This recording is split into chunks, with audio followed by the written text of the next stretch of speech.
Today is Friday the 13th, June 2025. Small green day for me. I'm up about 20 bucks, which is right at 0.8% for the day. I only took two trades today. Today was my first morning after like a normal night sleep, coming off my two night shifts.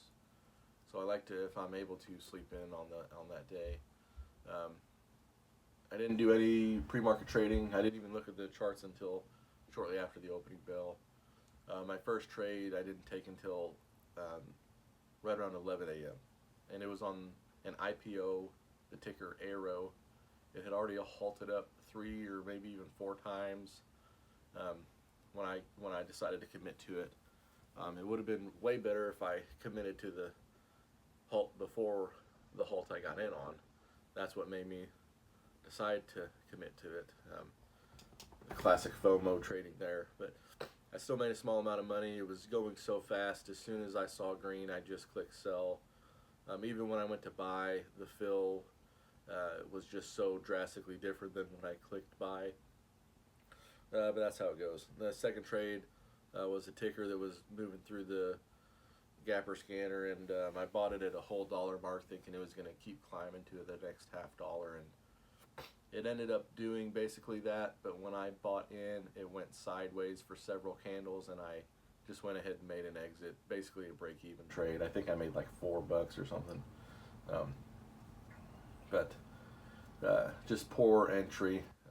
I should have either bought it for the break through the whole dollar, or waited until consolidated and then went up another level.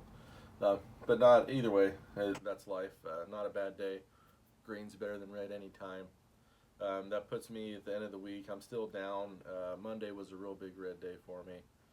So I wasn't able to clean up that mess. So I'm still going to be red on the week this week.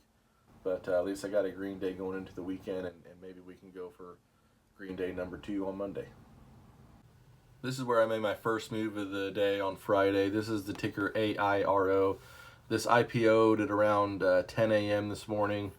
I had been watching it, I think on like the 2 halts before I ended up getting in. I saw this halt happen.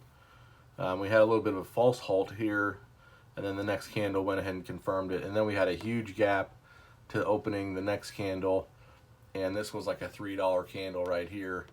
And then we had a 10-minute halt, and I had my order set ready to buy as soon as this candle opened. I was just making sure we didn't flush, or if we did flush, I wasn't going to buy. I know a lot of times we can count on like a dip and rip on these halt moves, but with it being an IPO, I wasn't super comfortable with how that was going to go. So I didn't, if it went down at all, I wasn't going to buy. As soon as we started trading, as soon as the halt released, it went straight uphill. I clicked buy. By the time I was able to notice that it was upward trending and buy and get filled, it was like 75 cents different than where I initially could have made an entry.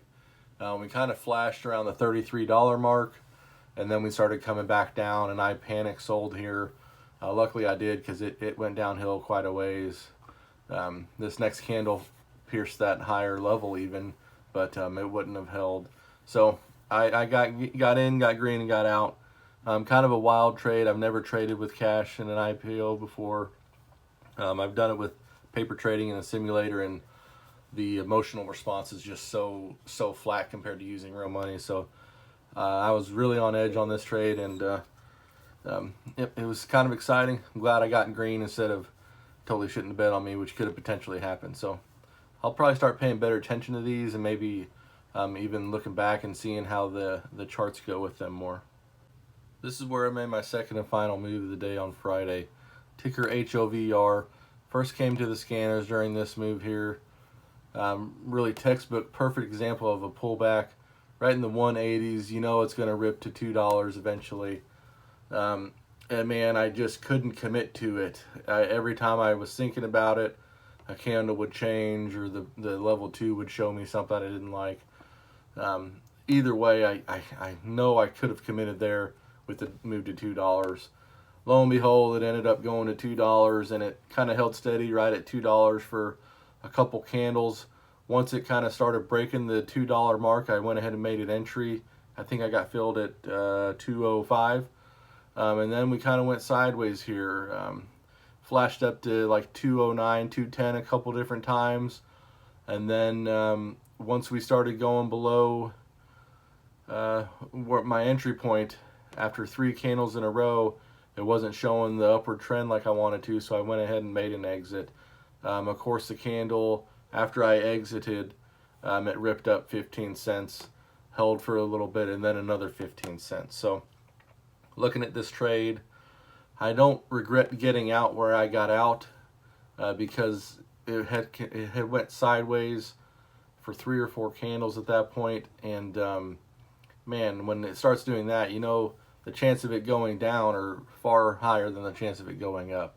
What I regret the most is not getting in the 180s, and then I would have been awesome settling in at $2, and then maybe I would have got lucky and held on long enough, even though that's not my specialty either. If I would have made a $1.80 to $2.30 swing, that would have been really awesome. But I got to commit to these $1.80 range trades, especially when it's clear as day they're going to flirt with the $2 mark.